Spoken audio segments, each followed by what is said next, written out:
আব্দুর রহমান বিন আউফ বর্ণনা করেছেন, বদরের ময়দানে আমি দাঁড়িয়েছিলাম। একজন তরুণ এসে আমাকে জিজ্ঞেস করল, হে চাচা, আবু জাহেল কোথায়? আমিও তাকে জিজ্ঞেস করলাম, তার কাছে তোমার কি দরকার? সে উত্তর দিল, আমি শুনেছি সে মহানবী সাল্লাল্লাহু আলাইহি ওয়াসাল্লামকে অনেক কষ্ট দিয়েছে। তাই আল্লাহর নামে শপথ করে বলছি, আমি যদি তাকে দেখতে পাই, আমার ছায়া তাকে অতিক্রম করবে না, যতক্ষণ না আমি তাকে হত্যা করি কিংবা সে আমাকে হত্যা করে। তিনি বলেছেন, আমি তার এই কথায় অভিভূত হয়ে গেলাম। কিছুক্ষণ পর আরেকজন তরুণ আমার কাছে আসলো। সেও আমাকে জিজ্ঞেস করলো, হে চাচা, আবু জাহেল কোথায়? আমিও তাকে জিজ্ঞাসা করলাম, তার কাছে তোমার কি দরকার? সে উত্তর দিল, আমি শুনেছি সে মহানবী সাল্লাল্লাহু আলাইহি ওয়াসাল্লামকে অনেক কষ্ট দিত, নির্যাতন করত। তাই আল্লাহর নামে শপথ করে বলছি, আমি যদি তাকে দেখতে পাই, আমার ছায়া তাকে অতিক্রম করবে না, যতক্ষণ না আমি তাকে হত্যা করি কিংবা সে আমাকে হত্যা করে। তারপর আমি লক্ষ্য করলাম যে আবু জাহেল সামান্য দূরে লোকদের মাঝে বিচরণ করছে। আমি তাদেরকে বললাম, ওই হলো সেই ব্যক্তি যাকে তোমরা খুঁজছ।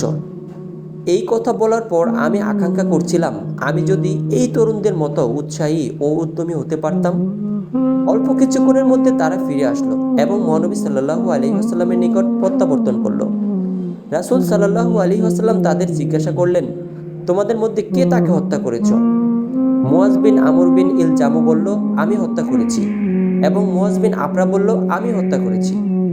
রাসূল সাল্লাল্লাহু আলাইহি ওয়াসাল্লাম পুনরায় বললেন, তোমরা কি তোমাদের তরবারি পরিষ্কার করে ফেলেছ? তারা বলল, জি না। তিনি বললেন, আমাকে দেখাও।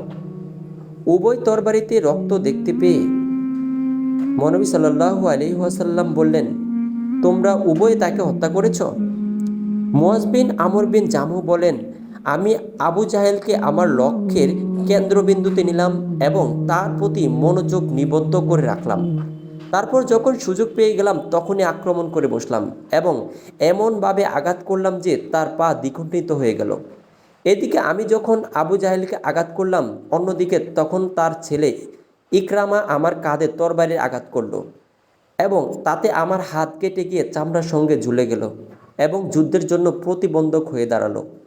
আমি তাকে পিছনে টেনে সাধারণভাবে যুদ্ধ করতে থাকলাম, কিন্তু সে যখন আমাকে খুব কষ্ট দিতে লাগলো, তখন আমি তার উপর আমার পা রেখে জোরে টান দিয়ে তাকে বিচ্ছিন্ন করে ফেললাম।